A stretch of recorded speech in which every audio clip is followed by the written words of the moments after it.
Hi, my name is Kyle, and I'm with McCaw Property Management. We manage properties all over Dallas-Fort Worth. And part of managing a rental property is making sure the HVAC system is working properly. And for that, we typically use Keller Services. And Brian, the owner of Keller Services, is going to answer a few questions for us. Right now, air filters.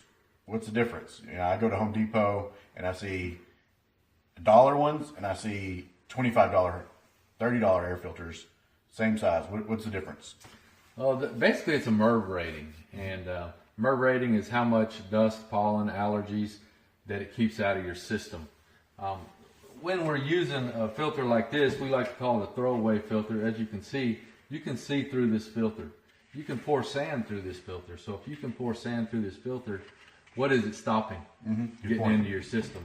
The best thing for this filter to do is get extremely dirty. That way it will filter better. We like to put in a good pleated filter. Basically, this is probably a MERV 8 rating filter.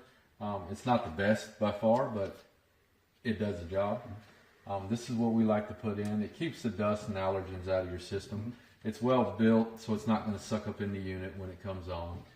And it filters enough that for nothing more, whenever we come out to do the inspections, if we just change the filter, it would be worth it. Okay, good. No, now for example, this home is about 8 months old. This is a new rent house for us. The owner lived in it. They decided to move. They're going to turn this into a rent house. And we just opened up the air conditioning unit, pulled out the air filter, and it was this one that looks like it came with the house 8 months ago. They never changed it. As you can see, it's black on the other side.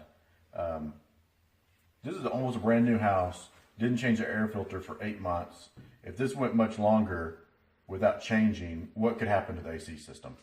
There's many things that can happen. More than likely what happens is, what didn't get on this filter is in the evaporator coil. As you keep building more and more dust on the evaporator coil, it tends to get really dirty, which can be a costly expense for us to come out and clean it. Not only that, what happens is that dust and dirt that gets on the evaporator coil runs down the coil. Well, when it runs down the coil, it comes out your drain. Most all these drains are going to have what they call a P-trap in them, and that's where that dust collects. Then you can have a water issue because the drain gets backed up.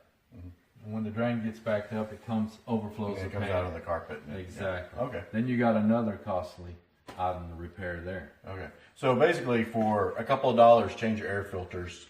You know, save you thousands Thousands of dollars. How often should we change it? Well, we come and we change them if they're dirty, and we see the tenants not changing them. And most people don't because they get busy with life, and you know it's hard to remember to change a filter unless you got a reminder or something. But we change them every 6 months. I say you check them every month, and then usually every 2 to 3 months you need to change it. Okay.